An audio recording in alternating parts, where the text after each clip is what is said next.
Advocate Dharmendra Kushwaha ji हमारे बीच हैं और देखा जाए एक बड़ा महत्वपूर्ण मुद्दा है जिसको लेके जो है आज ग्वालियर से दिल्ली आए और सुप्रीम कोर्ट में आज डेट भी लगी हुई थी और कहीं ना कहीं वो मैटर इतना ज़्यादा संवेदनशील बनता जा रहा है। क्या मामला है उसके बारे में जानकारी चाहेंगे? देखिए 2000 मध्य प्रदेश में 2019 में पूर्व की सरकार के द्वारा 14% से 27% आरक्षण का विधेयक लेके आई सरकार और उसको 27% आरक्षण दिया गया। उसके बाद कुछ छात्रों द्वारा उस पर आपत्ति कर माननीय उच्च न्यायालय में उस याचिका प्रस्तुत की गई, उस पर स्टे हुआ। उसके बाद जिस प्रकार से उस छात्र को जो काउंसलिंग हुई थी उसकी डिग्री हो गई, उसके बाद भी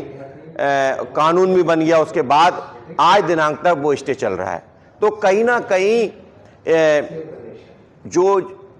1 से 1.5 लाख ओबीसी अभ्यर्थी थे जिनको 13% होल्ड करके रखा हुआ है, उनको ध्यान में देते हुए आज माननीय न्यायालय ने स्पष्ट अपने आदेश में कहा है कि कानून पर किसी प्रकार का स्टे नहीं है। जो भी नया विज्ञापन कोई भर्ती का आता है उसमें जिस प्रकार से कोई भी अगर कोई विज्ञापन आता तुरंत हाई कोर्ट में उसको चैलेंज किया जाता था, लेकिन वो स्पष्ट कहा गया कि इससे ओबीसी छात्रों का और जो 27% जो कानून है उस पर कहीं ना कहीं रोक की गुंजाइश दिखती है। तो माननीय न्यायालय ने संज्ञान लेते हुए हाई कोर्ट को स्पष्ट कहा कि ये सुनवाई अब जो भी भर्ती करेंगे, अगर कोई याचिका आती है वो हाई कोर्ट ना सुने, उसे सुप्रीम कोर्ट सुनेगा उसको। अच्छा, अभी एक डॉक्टर अम्बेडकर की मूर्ति का मामला भी आप बता रहे थे, वो भी बहुत ज़्यादा गंभीर मामला है। क्या मामला है उसके बारे में थोड़ा सा देखिए, माननीय चीफ जस्टिस मध्य प्रदेश को उच्च न्यायालय अभिभाषक संघ के एडवोकेटों ने बाबा साहब अम्बेडकर की मूर्ति के लिए ज्ञापन दिया गया, जिसमें माननीय न्यायालय चीफ जस्टिस साहब ने उसमें संज्ञान लेते हुए और बाबा साहब के जो एक कानून मंत्री थे और एडवोकेट परिवार के एक मसीहा थे, उसको ध्यान में रखते हुए माननीय चीफ जस्टिस साहब ने उच्च न्यायालय खंडपीठ ग्वालियर में और परिसर में बाबा साहब का एक प्रतिमा लगाने का आदेश किया गया, जिस पर उच्च न्यायालय अभिभाषक संघ के द्वारा आपत्ति आई कि यहाँ पे किसी भी प्रकार की बाबा साहब अम्बेडकर की मूर्ति नहीं लगना चाहिए। मैं एक बात कहना चाहता हूँ आपके चैनल के माध्यम से, ये वकीलों की प्रेरणादायक संविधान निर्माता, कानून मंत्री और दलित पिछड़े वंचितों के मसीहा के साथ उनकी भावना को जिस प्रकार से तुच्छ मानसिकता के कारण यह विरोध किया जा रहा है बार के द्वारा, इसका पूर्ण रूप से SC ST OBC और वकील भाई जो मानवतावादी हैं, जो समतावादी हैं, उनकी आवाज़ को ये रोकने का काम कर रहे हैं। इसका पूर्ण रूप से हम इस मूर्ति को लगाने में और जस्टिस कैद साहब ने जो अनुमति दी है उस फैसले का हम स्वागत करते हैं और हम मांग करते हैं माननीय चीफ जस्टिस साहब से कि इसको भव्यतापूर्व मूर्ति को लगाया जाए,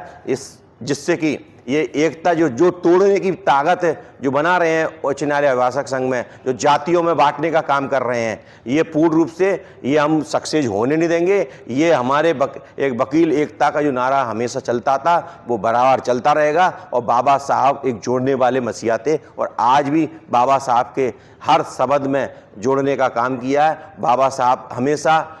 उनके अनुयायी हमेशा जोड़ने का काम करते हैं, हमारी एकता के साथ करते हैं और संविधान को मानने वाले हमेशा रहे। अच्छा वकील साहब, जिस तरीके से देखा जाए विरोधाभास चल रहा है, क्या आपकी तरफ से कोई कानूनी प्रक्रिया उसमें अपनाई गई? देखिए, हम ऐसा है, ये सब्स्टिट्यूट मैटर है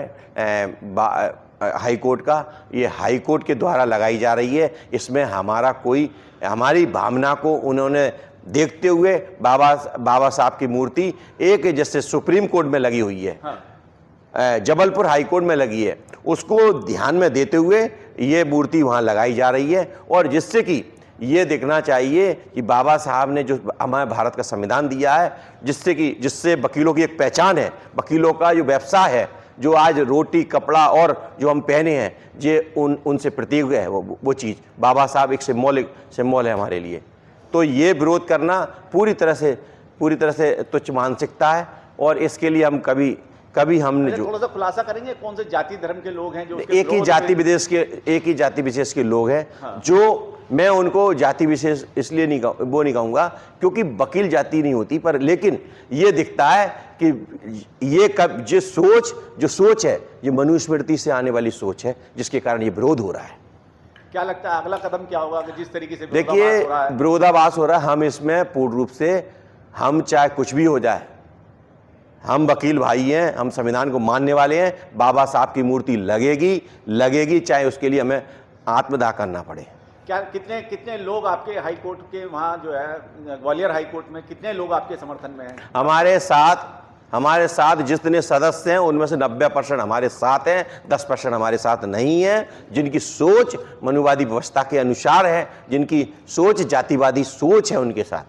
क्या इसमें मतलब आम जनमानस भी हिस्सा ले देखिए सकता है इस पूरे आंदोलन में? भारत इसमें ये केवल ग्वालियर तक का मैटर नहीं रहा, अब पूरे भारत में एक आग की तरह बाबा साहब का जो पुतला रोकने का काम कर रहे हैं, ये आग लग गई। सारे सामाजिक संगठन भी और जो SC ST OBC की पार्टियां थी अब वो भी शामिल हो चुकी हैं उसमें। हमारे चैनल के माध्यम से कुछ अपील करना चाहेंगे लोगों से इस मामले में? मैं सभी आपके चैनल से के माध्यम से दर्शकों से हाथ जोड़कर मैं आपसे अपील करता हूं, इस जन आंदोलन में जो बाबा साहब के स्टेचू लग रहा है या प्रतिमा लग रही है, उसमें आप लोग सभी लोग एक कारवा के रूप में सहयोग करें, और जिस दिन बाबा साहब का स्टेचू लगे आप सभी लोग ग्वालियर की उच्च न्यायालय में आप सभी लोग आइए और बाबा साहब के मूर्ति पर हम सब लोग स्वागत करके सबका अभिवादन करेंगे। चलिए, बहुत बहुत धन्यवाद आपका।